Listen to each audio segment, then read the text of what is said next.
Good morning, everyone. I'm Ron Brown. I'll be your host today. This is Tech for Senior.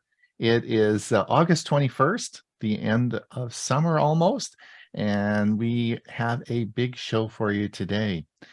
Don't forget, not only do we have this show, but we have our Thursday show on Tech for Senior Live, which will be this Thursday. And we're going to be talking all about Walmart Plus and the new shopping. Why is it so popular? So that'll be on this Thursday. And we also have, Hewie, what have we got on Thursday? Learning Chromebooks. We do. We have learning Chromebooks. Now, we do have an announcement to make. Hewie and I had a meeting this week, and what we're going to be doing is merging learning Chromebooks with Tech for Seniors. So this will be our last 1 hour learning Chromebook series. So if you have been watching the series, we've done it now for 3 years. We're going to be merging that with this show, and so we'll have some Chromebooks. The only difference being is we do iPads, we do Mac, we do Windows, we do all sorts of things. We'll have a little bit of Chromebook on our Thursday show. So do come in and on a Monday show. On Monday show, have some fun with us on Thursday. If you have a Chromebook, you're interested in Chromebooks, you do have to register. Hewie, you'll be getting the registrations out today. In the invites? Yes, the reminders of those who have registered. It'll be a reminder that they are registered. Excellent. And so we hope to have a fun, it'll be a busy Thursday for everyone. We have a big show today. We're going to be starting, Bob, of course, is going to be doing his security update, and Hewie is going to talk about the new browser, Chrome browser 116. Bill is going to talk about the Mac operating system, the desktop. And I'm going to tell you how to install WhatsApp. You know, we talked a little bit about staying connected with your grandchildren. Today, I'll be doing part 2 and telling you how to install it. Then Hewie is going to talk about demystifying USB and USB-C. And Ray's, of course, going to tell us about music and camping. He's going to tell us how to camp safely and not get bitten alive with bugs, I think. And then, of course, we'll have our Q&A. For the premiere video, we're going to have Mike's going to talk on solar panels, Bill's going to talk on OneDrive, and Bob is going to tell us how a VPN works. So lots of good stuff on our premiere video today, so be sure and watch it. It'll occur at 1/2 the hour, and I'll be putting the link in the chat. So let me introduce everyone to this morning. Hewie, busy week for us, eh? Absolutely. Every week is. And looking forward to the Learning Chromebooks, as well as the Tech for Senior Live on Thursday. I think that's all I've got set up this week. I've got some APCUG Speakers Bureau talks coming up, and I had a few last week, but I don't think I have anything this week. So I might be able to get some recordings into and have them ready for us. There you go. There you go. And Bob, you're getting ready for your big holiday. Yeah, but I'm still busy doing other things. I just finished making a trip to Venus. Oh, really? You went farther than Mars? Yeah, Isn't Venus farther than Mars? That'll be coming out later on today. Oh, okay. Just correct me if I'm wrong. Is Venus not farther than Mars? No, I believe Venus is closer. No, it's closer. It's the closest thing to Earth. Really? But it's not quite as inhabitable. It's fairly similar in size, but it's closer than Mars. Okay, well, there you go. All right, we look forward to that.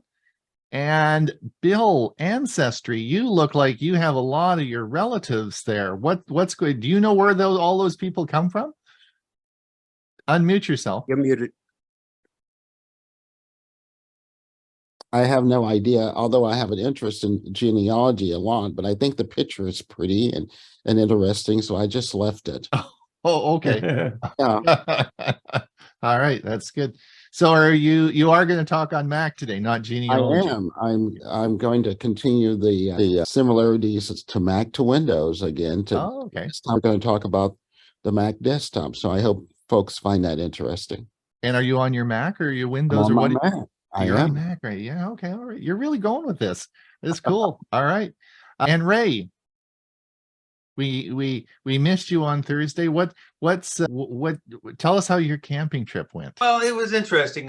So I'm going to be selling my RV, so I wanted to give it one last, maybe two last trips to make sure everything is working the way it's supposed to be. So we went to this farm in Pinedale. I never heard of Pinedale. It's about 100 miles east of where I am, and it's halfway between Heber and Show Low, if anybody knows their Arizona geography. This woman, she's probably close to 60 years old. She lives alone with her 6 dogs on 20 acres of property. And she grows her own food. She's really off the grid. Recently got Starlink, so now is getting at least some internet connectivity. And what she does once a year is opens up her farm, and it's just a huge plot of, as I said, 20 acres of land, and brings in a DJ, who does either karaoke or music. There's a couple of live acts, and it goes on started at about 4 or 5 in the afternoon, going on until at least midnight. Just a lot of music, so it was pretty good. I got the chance to play Run Around. I asked, they took requests, so I said Run Around Sue by Dion. And that was the only song where almost everybody, including people who weren't born when that song came out, knew every word. So that always gives me a good, warm feeling. So anyway, I thought you'd be playing Home on the Range. That's from your era, Ron. All right. Okay. We can tell that Ron is not into camping. All right, that's good. Well, yeah, I'm glad you had a good time. So you're going to sell the RV? Yeah. Well, 22 years old now. It's and I've seen better camping. I've been camping since 1979. So it's with an RV. So it's time for me to make the change as well. All right. Are Chris and Jim here? Chris and Jim Gould? No. I think they're still in the Bahamas. They're still Bahamas. Yeah. They're still in the Bahamas, right? There you go. Wanted to thank Donna Whalen for her generous donation to Tech for Senior. Thanks so much, Donna. I don't know if you're in the audience, but we do appreciate it. And if you are watching one of our videos, you think it is meaningful or you appreciate it really, we put the link to our donation site in the bottom of all our videos, and it's always appreciated. So I guess what we're going to do is I want to start the meeting a bit earlier because I think we're going to have it's going to be a big meeting. Bob, do you want to get ready to roll?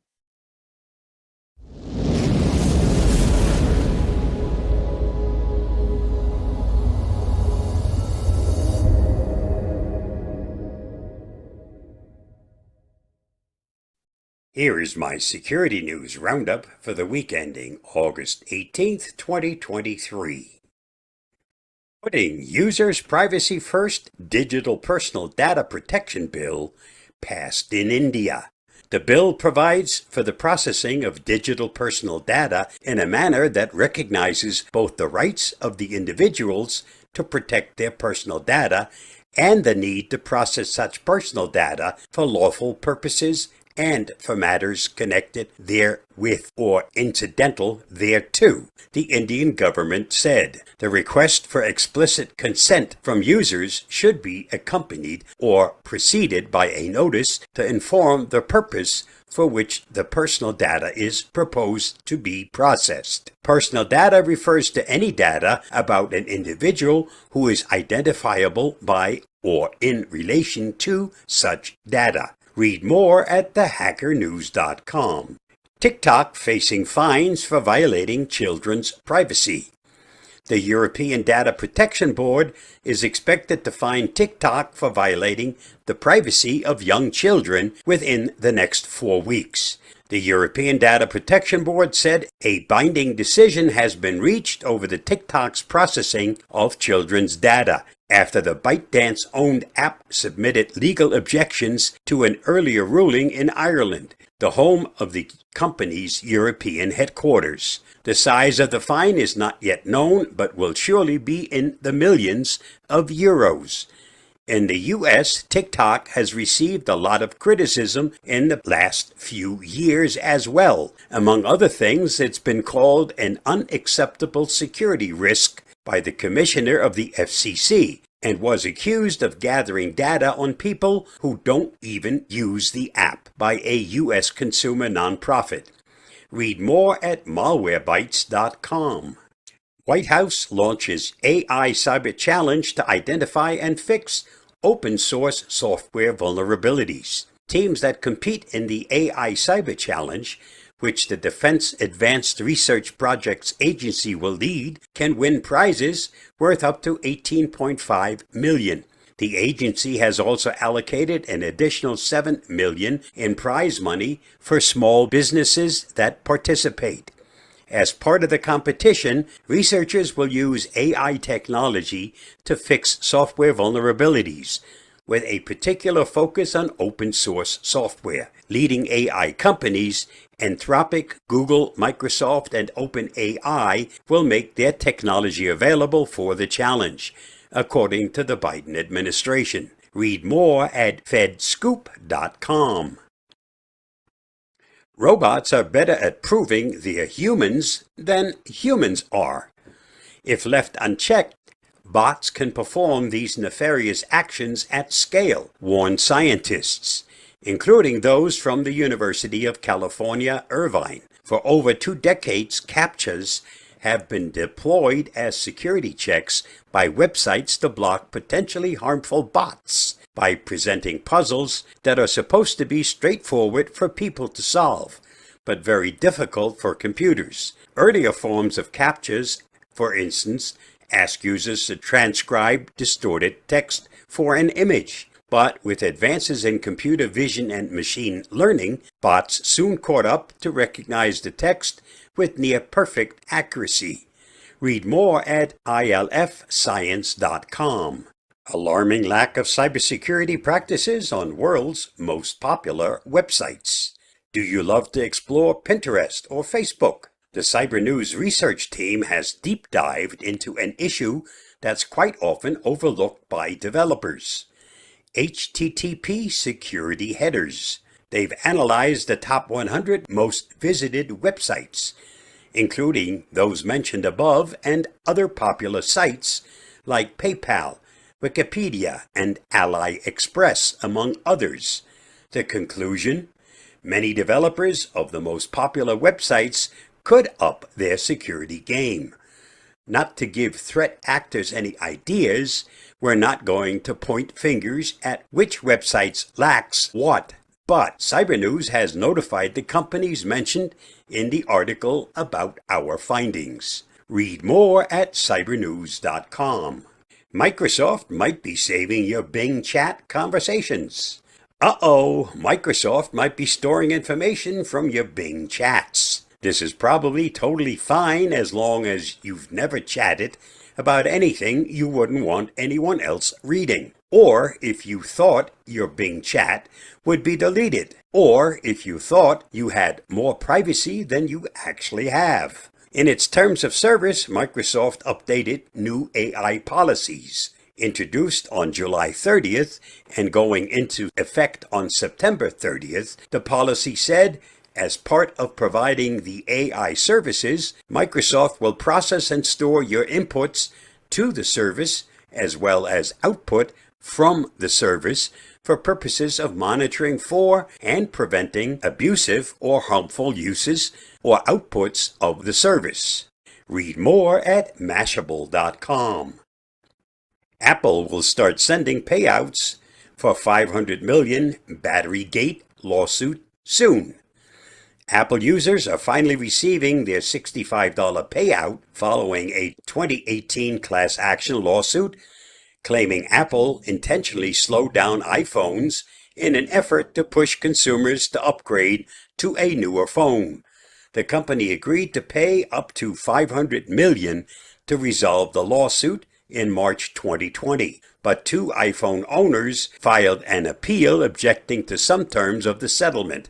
The appeal went to the Ninth Circuit Court of Appeals but was denied, according to a court filing. Don't spend all that money in one place. Read more at gizmodo.com. This week's must-see on my YouTube channel: The Deceptive World of Web-Based Adware. To get the inside scoop and to find out how to avoid it, please watch my video on that topic at the link listed. Did you know? Human teeth are the only part of the body that can't heal themselves. Google receives more than 99,000 searches every second. Hot water turns into ice faster than cold water. I do not think that there is any other quality so essential to success of any kind as the quality of perseverance. Thanks to John D. Rockefeller. Just thought you might want to know. And that's a wrap of this week's Cybersecurity News Roundup. Stay safe, stay secure, and I'll see you again next week. Bye-bye, and thanks for watching and listening. Now listen, Bob, I may be learning challenged. I have a hard time doing those CAPTCHAs. I can't figure them out. That's why the bots are better at it than I you know are. they're better at it than I am. I can't Hey, figure those so they're going to have things. to come up with something better than those pictures that we have to solve. That's true. Well, you all should be on Chrome browser 116, and Hewie's going to tell you why. The Chrome browser version 116. What's new? I'm Hewie Poplock. Chrome 116 was released on August 16th, 2023. Here are some of the new features and improvements in this version. One-time permissions. You can now grant websites one-time access to your location, microphone, and camera. This means that the website will only be able to access these features while you're actively using it. Improved memory saver. Chrome's memory saver feature now has a more visible indicator of which tabs are suspended. You can also see how much memory each tab is using. Smoother scrolling on Android 14. Chrome 116 takes advantage of a new nanosecond API in Android 14 to provide smoother scrolling. Improved incognito screenshots on Android. Chrome 116 now prevents screenshots of incognito tabs from being previewed in the multitasking overview. Post-quantum secure TLS key encapsulation mechanism. Chrome 116 introduces X25519 Kyber 768, which is a post-quantum secure TLS key encapsulation mechanism. This is designed to protect against future attacks on TLS. TLS, or Transport Layer Security, is a way to keep information safe when it is sent from one place to another over the internet. It makes sure that the information is scrambled so that no one else can read it while it's being sent. Other improvements. Chrome 116 also includes a number of other improvements, such as improved debugging of missing style sheets, linear timing support in the erasing editor, storage buckets in DevTools. The Chrome browser version 116, what's new? I'm Hewie Poplock. Great. Huey, is the memory saver on by default? I don't know. Okay. That's something that's, I think, important, and particularly if you're using a laptop. All right, excellent. Bill, are you ready to tell us all about the Mac desktop? I am.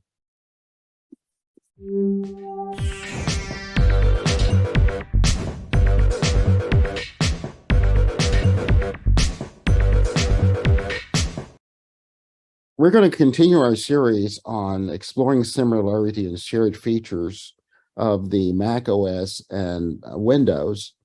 And for this presentation, we would the desktop of the Mac and here at Windows.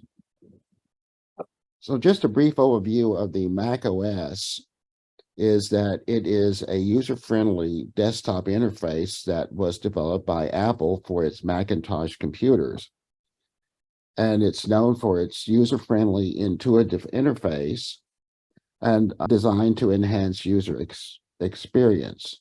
It features a visual, appealing design, consistent aesthetics, and smooth animations. It incorporates a minimalistic approach that focuses on the functionality and simplicity, as well as offering seamless integration with Apple devices, fostering a comprehensive ecosystem. The importance of the desktop is that it is a central hub for user interaction. So like Windows, the Windows desktop, the Mac desktop serves as a primary workspace where users interact with their files, apps, and tasks. It provides easy access to essential tools, applications, and documents, serves as a launch pad for launching applications quickly through icons and shortcuts, offers a space for organization, helping users keep their work area clutter-free, acts as a visual representation of the user's digital environment, facilitating efficient navigation and multitasking. Some of the key elements that make up the Mac OS: icons, menu bar, and finder. So as you can see here, the icons represent the files, folders, and applications and other items that serves as a visual shortcut to access and manage file applications. So here's a desktop icon. Just like in Windows, you can pin a file or a folder to your desktop. One of the interesting features of the Mac desktop is that the menu bar is located at the top of the screen. And the menu bar contains system-wide menus, system status indicators such as Wi-Fi, battery, time, and also it has application-specific controls. And the Finder icon, which is the equivalent of the Windows file manager, displays a portion, allows you to browse your files and folders directly from the desktop. You also have desktop wallpaper, a customizable background image that covers the desktop, allowing users to personalize their workspace.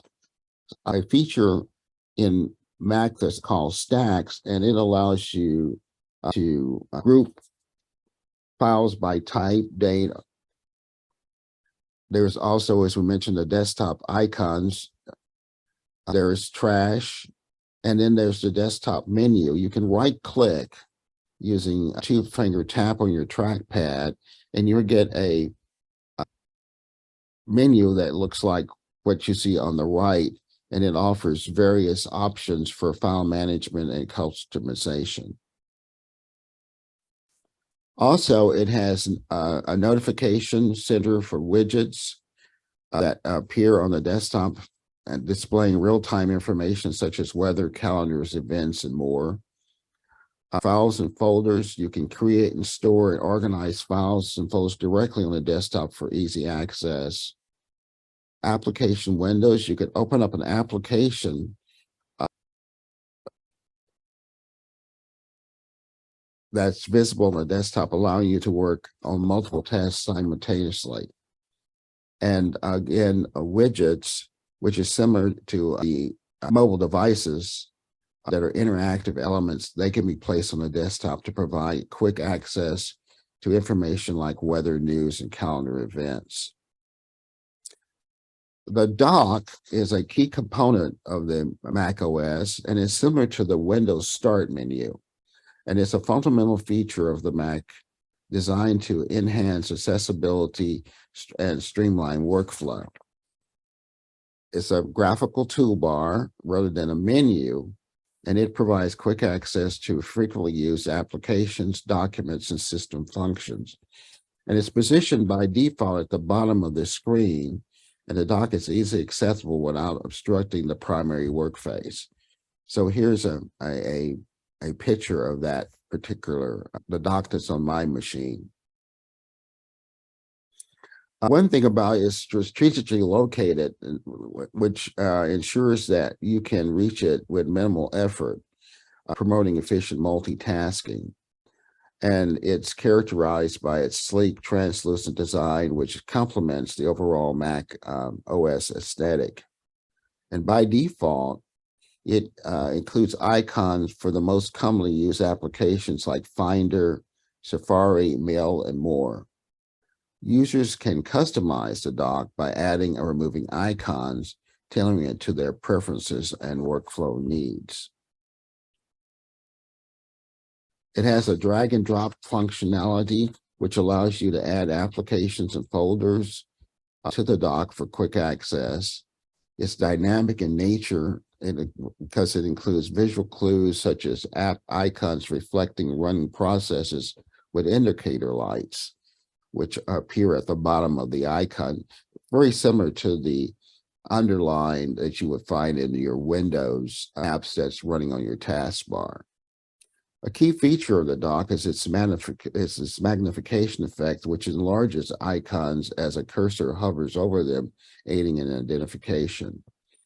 Overall, the dock serves as a versatile tool that expedites navigation and enhances the user's ability to manage and launch applications effortlessly. Another feature of the Mac OS desktop is what is referred to as the menu bar that we mentioned earlier. And the thing about it is its consistent presence. The menu bar is a fixed element at the top of your screen in Mac OS, always accessible regardless of the active application, and can be easily, it can be more closely associated with the Windows taskbar. It has system-wide access. It contains the system-wide menus that provide access to essential functions like your Wi-Fi, battery, date, and time, and more, and is always visible to the user. As you can see, it has a very minimalist design. It follows Mac's clean and minimalist design, featuring monochrome icons and concise text labels. And it also has app-specific menus. When an application is active, its specific menu options appear in the menu bar, ensuring consistent, easy access to key features. It's user-friendly. Its organization makes it easy for users to find settings and functions without navigating through complex menus. It very space conscious. It's unlike traditional menu bars that are part of the application windows. For the Mac OS, their unified menu bar conserves screen space and avoids clutter. It also has global shortcuts that allows access for certain features like taking screenshots using consistent keyboard shortcuts from the menu bar. And the notification center icon resides in the menu bar, offering quick access for your widgets and other system information. As we mentioned earlier, its integration with Siri, which allows voice commands that are accessible from the menu bar, enhancing hands-free interaction. And third-party icons. Applications can place icons on the menu bar to provide quick access to their features without requiring applications to be open. And Zoom is a prime example. As you see here, Zoom is open, and then I have access to all the commands that within the Zoom platform. I can unmute the audio, I can start the video, mute all, do all the things without having to use the menu bar that is commonly used or found in Zoom. The key differences between the Windows taskbar and the Mac OS menu bar is the position. In Windows, the taskbar is usually located at the bottom of the screen, whereas the Mac OS menu bar is consistently positioned at the top.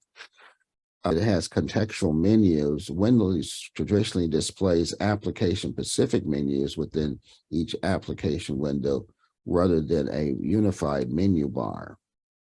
The Start menu versus the Launcher. In Windows, it has a Start menu for accessing applications and functions, while the Mac OS uses the Dock and Launchpad. Likewise, the Notification Center, the Mac OS Notification Center is integrated into the menu bar, while Windows typically has a separate System Tray and Action Center. So the design philosophy for Mac OS emphasizes a sleek, cohesive design without unobtrusive menu bar, while Windows often provides more visual variety. On full screen apps, the Mac OS, the menu bar often remains visible even when the applications are in full screen mode, providing a quick access to functions. And in Windows, the full screen apps will hide the taskbar. Customization. Windows users have the flexibility to customize the appearance and behavior of the taskbar compared to the Mac OS menu bar, which is static. So in summary, the Mac OS and Windows desktop environments offer distinctive experiences that contribute to the overall user satisfaction. Mac OS boasts a clean, intuitive interface highlighted by unobtrusive menu bar at the top of the screen, providing quick access to system functions and application-specific menus.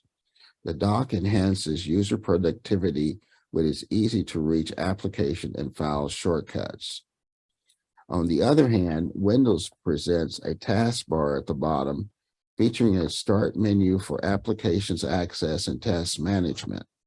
These differences reflect the design philosophies of each platform, with the Mac OS focusing on minimalism and elegance, while Windows emphasizes customization and familiarity. Both approaches enhance the user experience by providing efficient tools for managing applications, files, and system functions, allowing users to tailor their workflow based on individual preferences. Ultimately, whether through the menu bar and dock of the Mac OS or the taskbar and start menu of Windows, these desktop environments empower users to navigate, organize, and engage with their digital worlds seamlessly. That concludes our presentation on the Mac desktop versus Windows desktop, exploring similarities and shared features. Thanks, Bill. I'm sure there's going to be some questions in the Q&A. Excuse me. Now let's get on with WhatsApp, part 2. This week on WhatsApp, as the fires raged in Kelowna, I was talking to my buddy there, Byron, about his evacuation plans. At the same time, my daughter in Addis Ababa in Ethiopia posted a picture of her on the way to work. And then my daughter in Australia followed up with a chat message telling me that my grandson just got a position in a school right next to their home. Good news. All on WhatsApp this week. You know, I feel connected. It's Ron Brown with Tech for Senior. This is the second part of a series titled Talking to Your Grandchildren. In this video, we're going to look at how to install WhatsApp on your iPad, your phone, your PC, and tablet. All right, let's look at how to install WhatsApp. Now, you're going to want to install this on a bunch of different devices, but we're going to start with your phone. Now, why is WhatsApp so popular?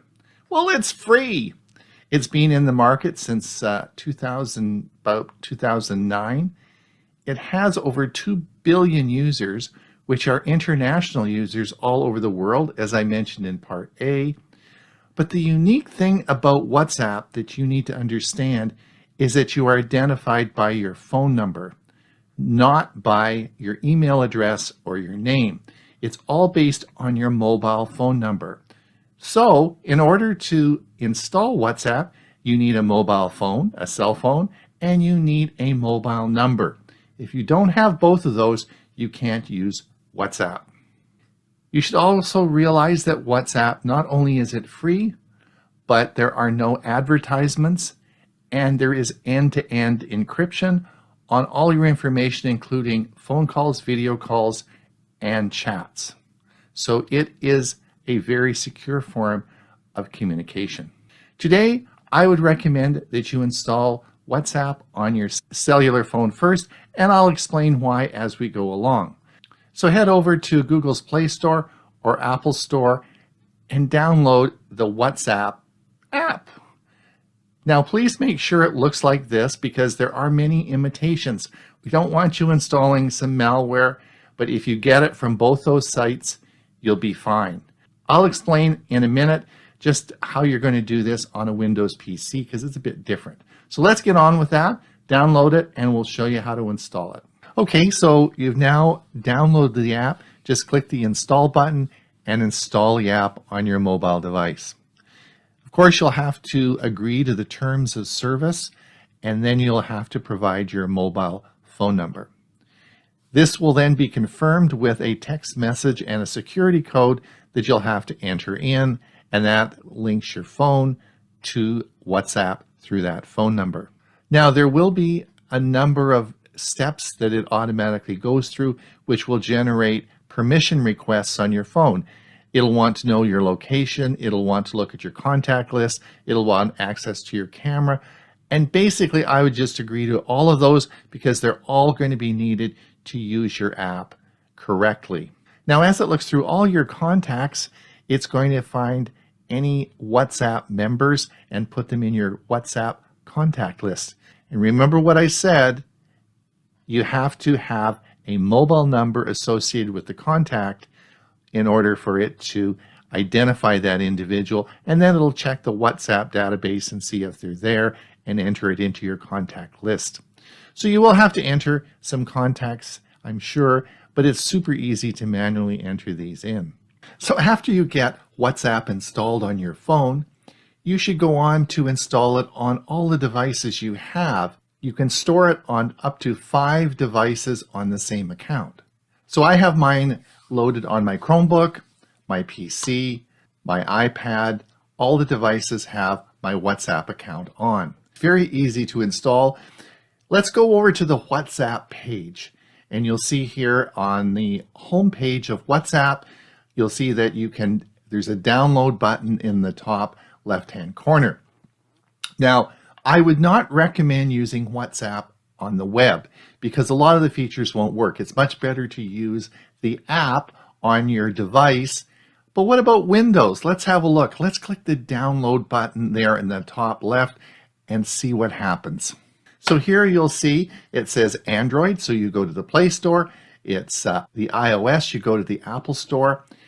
So for the Windows version, go to the Windows Store. And if you click this button, it will take you to the Windows Store where you'll download the Progressive Web app for your Windows PC.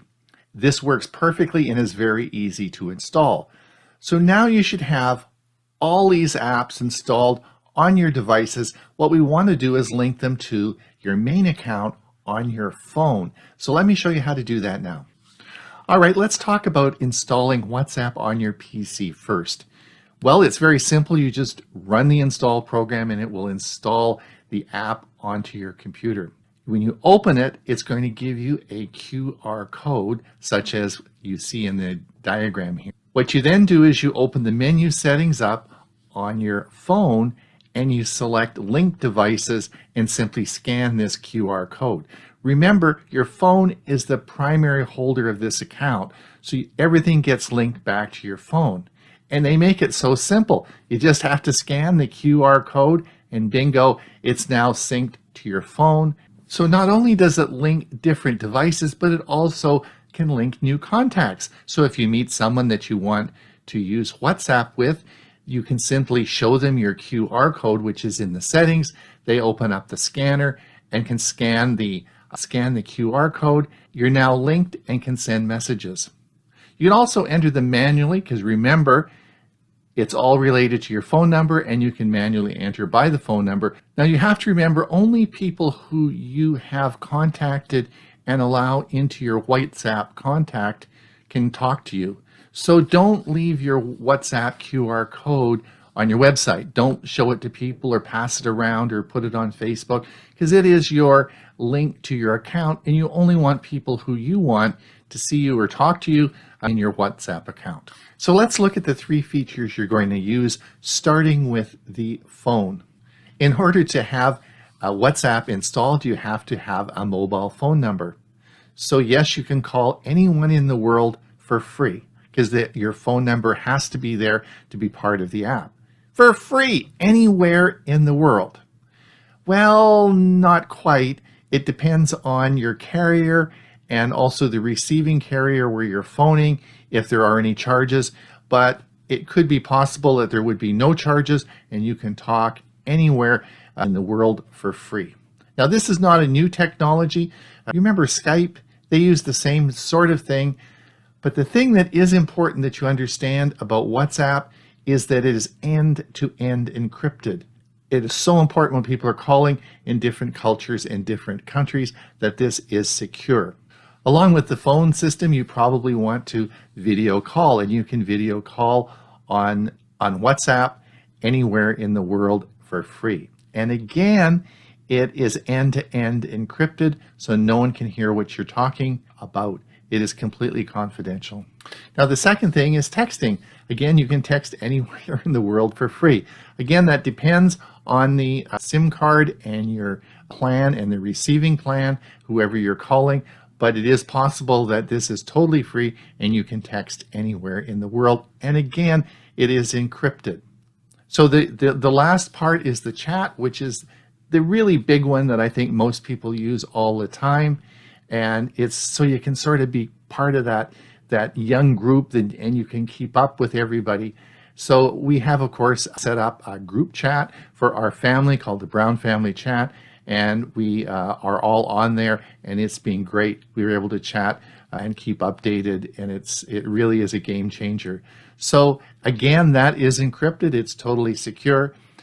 So in summary, you can phone anywhere in the world, you can text anywhere in the world, you can chat anywhere in the world, all for free, and it is totally secure. There is no advertising, and I'm sure you're going to enjoy it. Give it a try.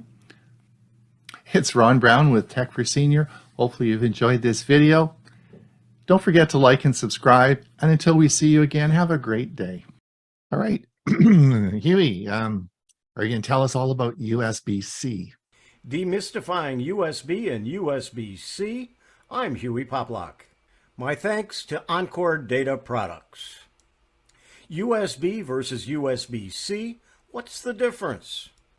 In a world where technology is constantly evolving, it's hard to keep up with the latest gadgets and their features. One such example is USB and USB-C, two terms that are commonly thrown around but often misunderstood.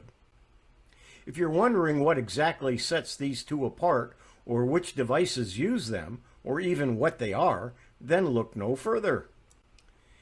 In this video, we'll break down the differences between USB and USB-C, as well as help you determine which devices each one supports. So whether you're using recyclable school headphones for your Chromebook or simply upgrading your tech game, read on to become an expert in all things USB. What is USB? USB, or Universal Serial Bus, is a standard interface that connects computers and other devices. It was first introduced in 1996 and has since become a popular way to connect various peripherals such as keyboards, mice, printers, cameras, and external hard drives. The USB interface consists of two main components, the host device, such as a computer, and the peripheral device, such as a printer. When you plug your peripheral device into the USB port on your computer, it establishes communication between the two devices using standardized protocols. One of the key benefits of USB is its ability to transfer data at high speeds. The latest version of USB technology, USB 3.2, can achieve data transfer rates of up to 20 gigabits per second. This makes it an ideal choice for transferring large files quickly and efficiently. Another benefit of USB is its versatility. There are many different types of connectors available for various applications, including Type A, the traditional rectangular shaped connector, Type B, used primarily with printers, Mini USB, used with small portable devices like digital cameras, Micro USB, commonly used with smartphones and tablets, and most recently, Type C. Here are the various USB connectors. USB has revolutionized how we interact with our devices by providing us with quick connectivity options that we have come to rely on every day. What is USB-C? USB-C is a newer and more advanced version of the traditional USB port. It was introduced in 2014 as part of the USB 3.1 standard and has since become increasingly popular due to its many advantages over earlier versions. One of the biggest differences between USB-C and older variants is its small size, which allows it to be used on smaller devices like smartphones, tablets, and even laptops. This compact design also means that you can use both sides of the connector for charging or data transfer. Another advantage of USB-C is its faster data transfer speeds, up to 10 gigabits per second compared to USB's maximum speed of 5 gigabits per second. This means that files can be transferred much quicker than before, making tasks like backing up your phone or transferring large video files significantly less time-consuming.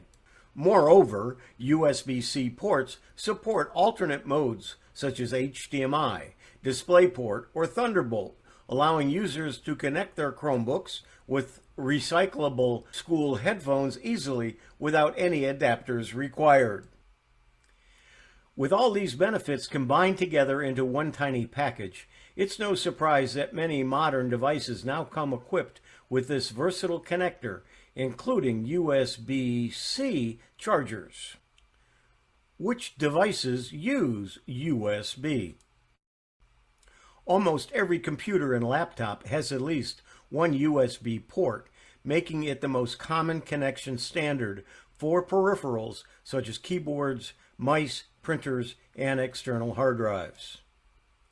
Apart from computers and laptops, USB ports can be found on many other electronic devices like gaming consoles, DVD players, and even smart TVs. Many portable electronics like smartphones and tablets also use USB ports for charging their batteries. It's important to note that there are different types of USB connectors available in the market today. The traditional rectangular Type A connector is commonly used for larger devices like desktops, while smaller devices like mobile phones often feature micro USB or Type C connections.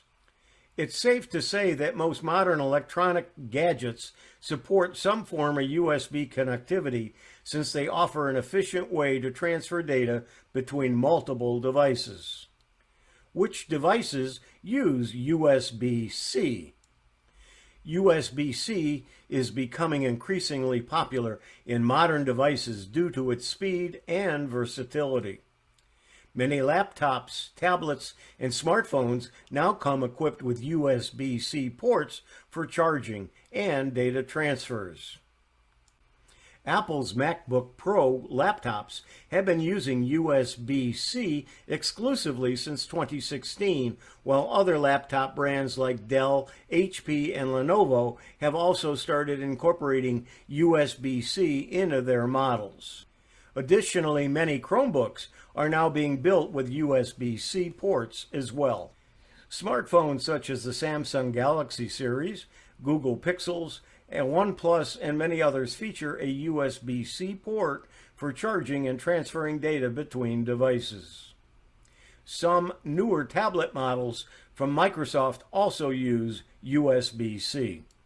Moreover, peripherals like external hard drives or solid-state drives, SSDs, cameras that support fast file transfers via Type-C connector, and headsets can be used with any device having a compatible port connection, including Windows PCs and laptops, Chromebooks, and Apple Macs and MacBooks.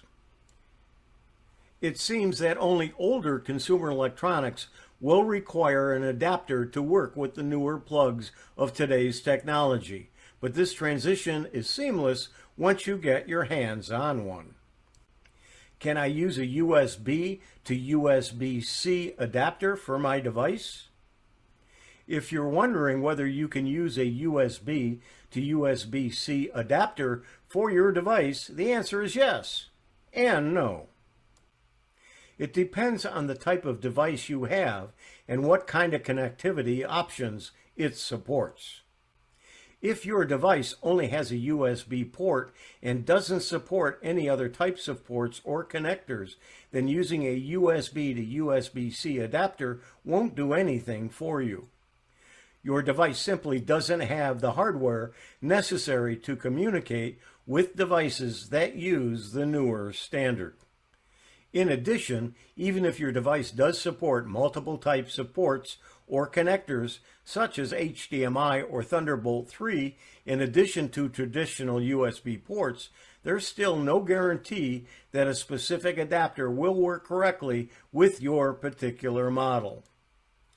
In general, though, most modern laptops and Chromebooks should be able to use an adapter without issue, since they tend to come equipped with at least one Type-C port these days. Just keep in mind that certain peripherals may not function properly when connected through an adapter due to differences in power delivery requirements or data transfer speeds. Some final thoughts. When it comes to which devices use which technology, it really depends upon the age of your device.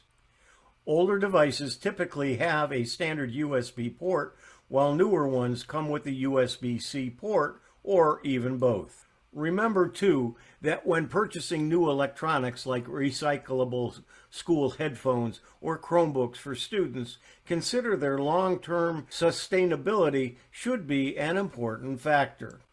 At the end of the day, whether you opt for traditional USB or embrace the newer USB-C technology will depend largely on your needs, as well as what type of devices you plan on using with them. Demystifying USB and USB-C, I'm Hewie Poplock.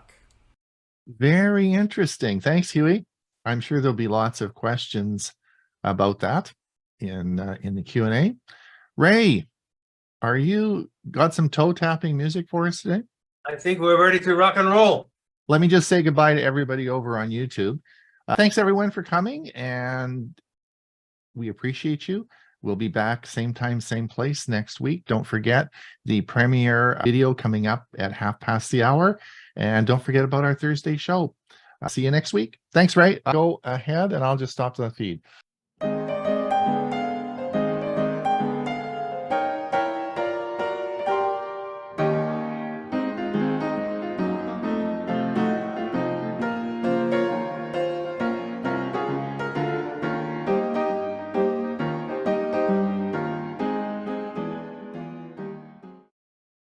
All right, today we're going to do a brief history of the song Earth Angel by the Penguins. Let's see how many of you might remember that song. So last Tuesday evening, Carol and I went to a local cowboy bar for dinner, not too far from home here, and some karaoke. Our plan was participation by Carol, because she likes to sing, but just listening for me. One gentleman got up and before singing a Willie Nelson tune, provided an interesting bit of trivia. That gave me all the encouragement I needed to take the mic and sing the song Earth Angel. But first I gave an abbreviated version of the following narrative. Now the song Earth Angel, Will You Be Mine was actually recorded in a makeshift studio within a home garage in South Central Los Angeles in 1954 and released on the tiny Dutone record label. Now, despite this recording being an unfinished demo, it was released anyway as the B-side on a 45 RPM, where the A-side used to would certainly be the intended hit side. That song was titled Hey Senorita. As would often happen with a 45 RPM disc, Los Angeles DJ Dick Hug, known on the radio as Huggy Boy, turned the record over, and his listeners clamored to hear Earth Angel again and again. The song quickly climbed the charts in Los Angeles and then other major cities across the nation. At the time, it was rare for an R&B song to achieve the success Earth Angel did on the pop charts, reaching #1 in New York. Now, as so often happened back then, the group members, and they were all teenagers, were dissatisfied with their remuneration and hired Buck Ram as their manager. Now, at about the same time, this major national record company, Mercury Records, was looking to bring the Penguins over to their label. Buck Ram told the executives at Mercury that he had another unknown vocal group that would have to be part of the signing package. At first, Mercury resisted, but then finally agreed to sign both the Penguins and this other unnamed vocal group. None of the songs released by the Penguins on the Mercury label ever achieved any degree of success, but the unnamed group turned out to be the Platters, which became the biggest selling vocal group of the 1950s. Now, here's a little trivia. The group was named after the penguin character in the Cool cigarette ads. Now, today's clip includes the original lead vocalist, Cleve Duncan, who I got to know personally, with an introduction by the legendary Wolfman Jack. Hope that brought back some memories for some of you folks. And Wolfman Jack. I'd forgotten about him. I listen to him a lot, and that as soon as he started talking, that's Wolfman Jack. Yeah. Yeah, that's crazy. Another guy with a deep voice. Yeah. Whatever happened, Ray? What happened to Wolfman Jack? Is he still alive? I don't think so. Oh. I don't remember when, but I believe he did pass away. Well, okay, interesting. All right, well, wow. Thanks a lot for coming, everyone. That is another episode. We're going to open it up now for Q&A. I'll be putting in the chat again the premiere video, which will be played at hour. We do have some questions. I know Carl has a question for me, and I'll answer that question. If you have any questions for any of the presentations today, we're really happy to just get you to put your hand up, and we'll answer them. Carl asked me the question is, can you phone somebody that doesn't have a WhatsApp account? And that's a very good question, Carl. Now, one of the things that, remember, I stressed in my presentation is that you need to have a mobile number, because unlike all the other things that we've talked about, all the other social media platforms, is that it has nothing to do with your email address or name. It is all based on your cellular phone number. So because of that, you can phone somebody, because if I'm going to phone on WhatsApp, I'll dial a number, be your cell phone number, and I'll have to know your cell phone number, right?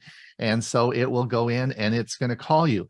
But unlike going through my carrier and unlike going through the carrier that I have, like my Rogers account going through to call you, it's going to go through the WhatsApp service and go over internet as a VoIP, and then it's going to phone your actual phone number. It's not going to phone the app. It's going to call you on your actual cell phone number. Now, the reason I say that there may be costs involved is I don't know on your plan if they charge you for incoming calls. I don't know how, it's different on every single plan. On my plan, it's free. They're not going to charge me to call you, even though it's an international call.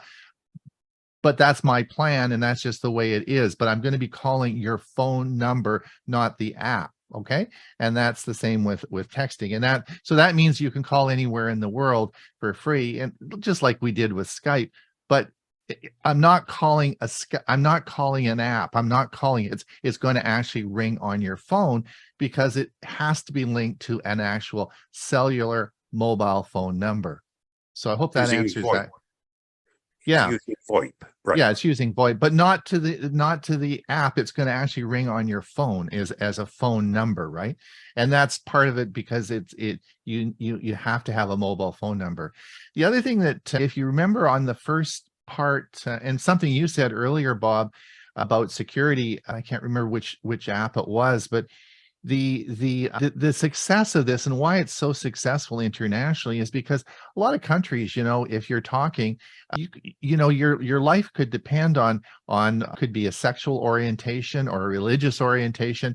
You absolutely have to make sure that those conversations are encrypted and no one else is listening, because if someone found out that it could be your life, you lose your life over that, right? In some countries. So that's why the end-to-end encryption is so cool, is that nobody knows what you're saying other than the other person on the other end. It's not possible. It's end-to-end encrypted. So that's so does that, hopefully that answered your question, Carl? Actually, and then some, thank you. Based on what I was going to ask, what happens really when you just send a text message to somebody, not call them, and they don't have WhatsApp? But based on what you just said, you raised another question, and it is obviously if I'm calling somebody that's not on WhatsApp and I just dial their landline or other mobile phone, I suspect it's not encrypted. If it's not going through WhatsApp, it's not encrypted. Yeah. Just as your regular calls are not encrypted. Right. So what happens if I send WhatsApp? I can use it for send text messages too. I've never used it. I just installed it, but I never used it. You can use it the same as you do any other phone.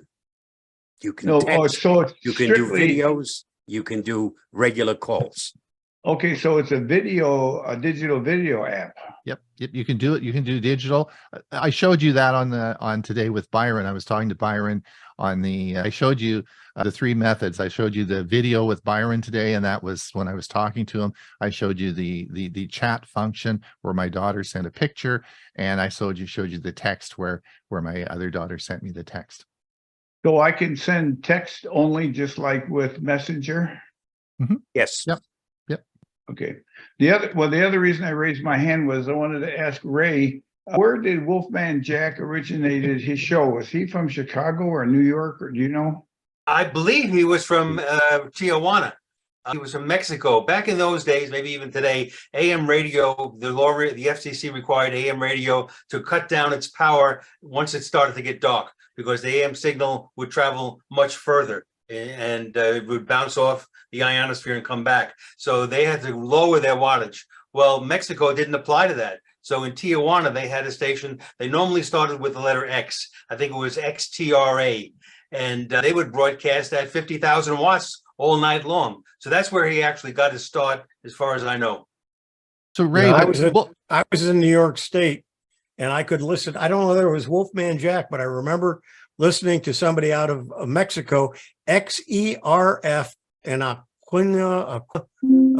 in Mexico, and I was able to listen to him in New York State.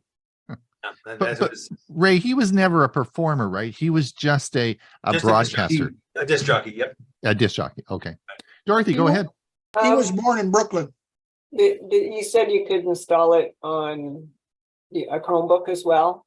Yep, just use the Android app. Yeah, so if you're setting it up for a senior on their desktop computer, they would obviously need a microphone and a webcam. Correct. And what happens if they don't have a cell phone?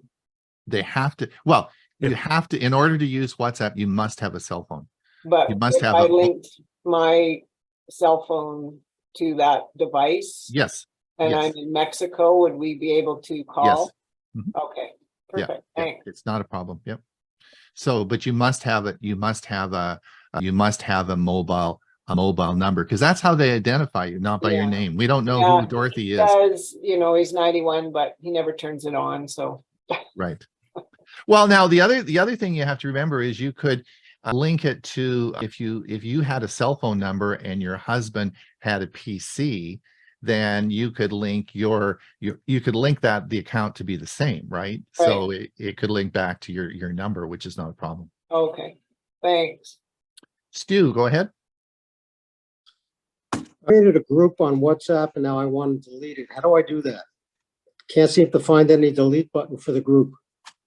I'll have to look that up. I don't have it right out of the menu up in front of me, so I can't answer that. But I'm sure that we created a group, and I'm sure that I'm sure there's a delete button. I'll have to look that up for you. Thank you. Okay. Google Ray, go works ahead. wonders. Just do a search. It'll let you know exactly how to do that. Yeah, I'm sure that's not a problem.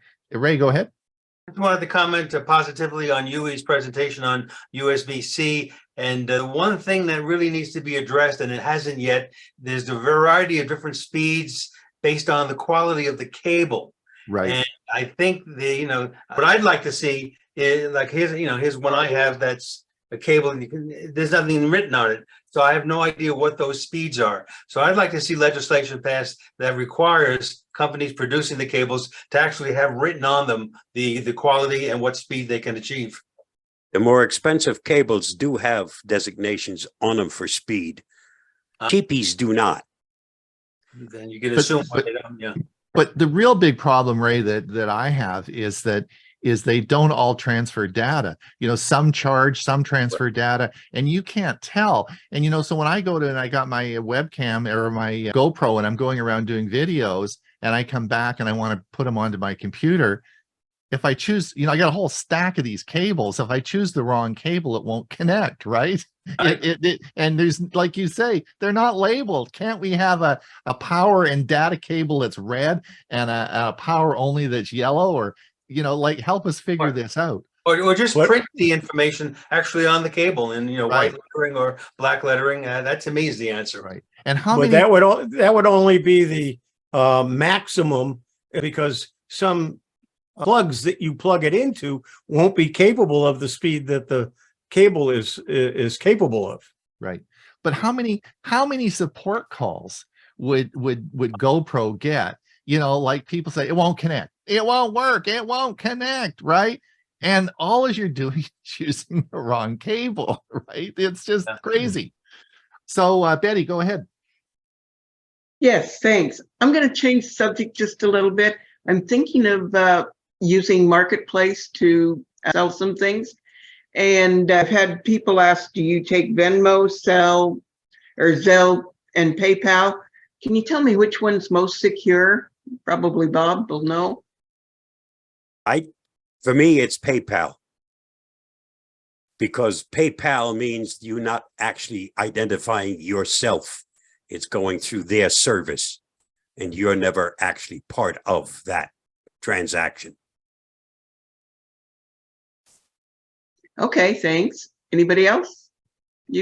Other than I can tell you, Betty, my daughter spent the whole summer here selling stuff, and there was always 2 or 3 people every day coming to the house picking up toys and kids stuff and stuff using Marketplace. So there's a big, you're going to have lots of fun with it. I don't use it, but my daughter sure did a lot, and it certainly is amazing.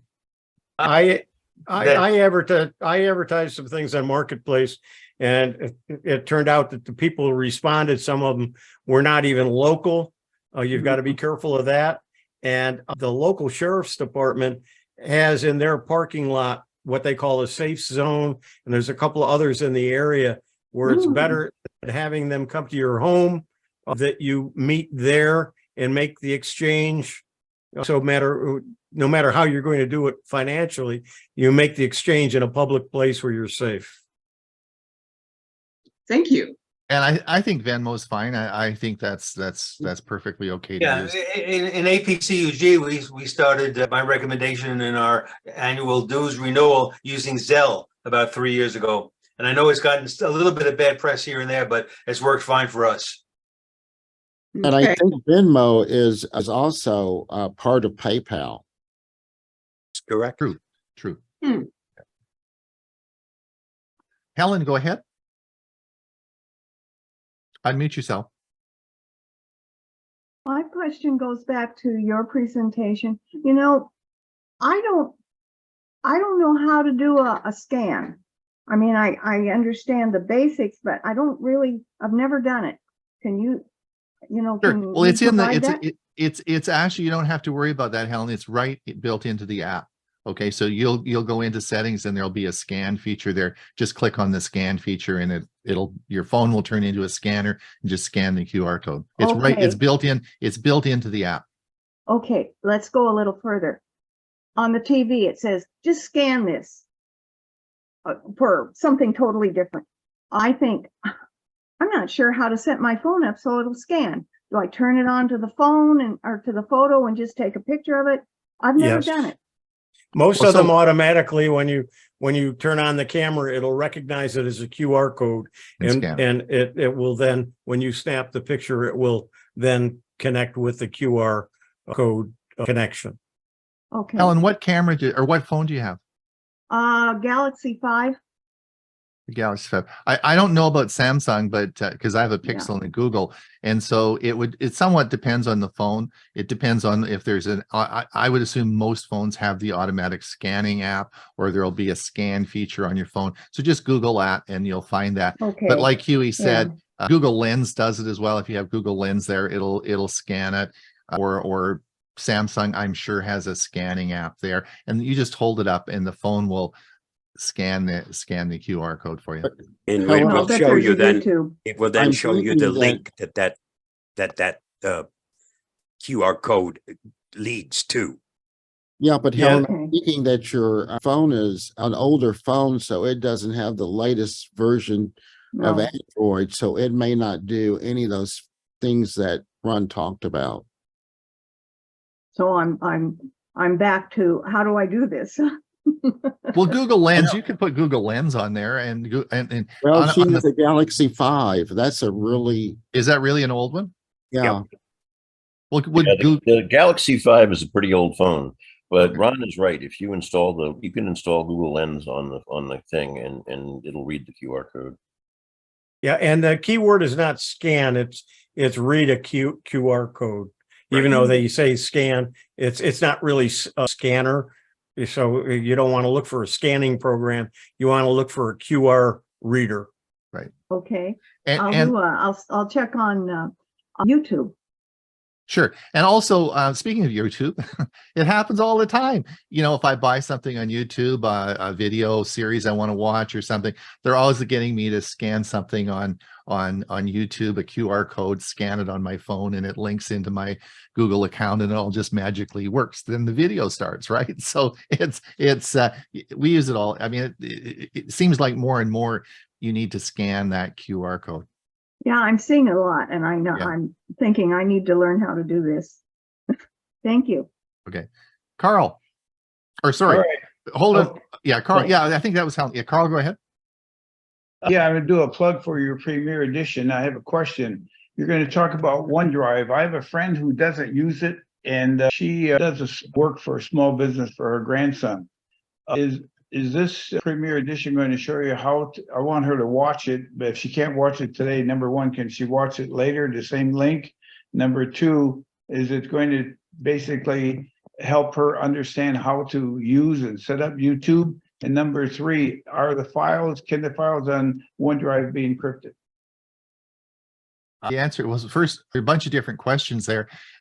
The first is yes, as soon as it's all as the Premiere video is that it's a video that I've created, but I'm not showing it till 10:30 or half past the hour. That's all a Premiere means, is that it's not available until half past the hour. After half past the hour, it's like any other video on our site. It's always available for you to use. There's nothing unique about it other than it doesn't have any, it's just the basic three topics. Bill talks about, Carl, Bill talks about all those things all those questions are answered. I can't, is it part one? Is there a two-part? Bill, I can't remember. I think this is the first part of OneDrive, or did we do OneDrive? Is this part 2? I don't remember. I can't remember on this particular video. If it's 2, then we played part 1 last week. Okay. I make sure we do the series because I think Bill did a 2-part on the OneDrive. So I think this is the first one. And fair enough. If this is even the second one, I'm sure you referenced the first one. Yeah, it'd be last She week. can Okay. watch him, so she can watch him other than the live time in the next 20 minutes. Absolutely. As soon as it plays, it's open to everybody, and you can go back and listen to it and forever, right? It just keep playing it. Okay, Helen, did you have another question, or did you just have your hand up? Oh, I'm sorry. I didn't realize I left it down. Okay, Bernard, go ahead. You're muted, Bernard. Yes, can I use WhatsApp on just my computer? All I have is a flip phone, and it's not a smartphone. Yes, you can use it as long as you have a mobile number. So you have a SIM card in there and you have a phone number? Yes. Yes, as long as you have a mobile phone number, not a problem. You can just download the app, put it on your PC, and get it from the Microsoft Store, and it'll link, and just like I showed you in the video, link it to that phone number. It needs that. It'll need that phone number. And if you have the app on, you'll have to download the app on your phone. So go to the Play Store and download the WhatsApp onto your phone. That may be his problem. He may not be able to. Yeah, He won't be able to do that, Ron. If he has a flip phone, it's not not a smartphone. He won't be able to access the App Store. Well, how old is the flip phone, Bernard?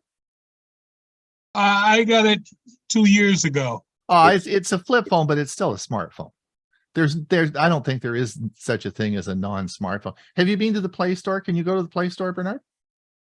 I've never been there. I don't know. The question is can he be on 4G? Is he on 4G? If he is, then it's no, I'm on, matter of fact, they cut me off on my old flip phone This because is not a smart flip phone. This is a flip phone, the old type. Yes. Well, so if you can't get to the Play Store and you can't download the app onto your phone, then it's not going to work. Right. Okay, thank you. All right, listen, it's time to go. We have a Wow. big show today. Yeah. It's time to go. Don't forget, come and watch the show on Thursday. We're going to talk about Walmart and why Walmart is beating Amazon in the online shopping game. And Bob's going to give us, and that's because Bob's buying lots of stuff. And he's going to tell you all about Walmart Plus and why it's such a success. So we're going to talk about all the technology all news the of the tech last news of the week. week. Yep. Lots of stuff this Thursday. And so come and watch the show. And don't forget, Learning Chromebooks. It's our last 1-hour show. So you want to come by. It's going to be a great show.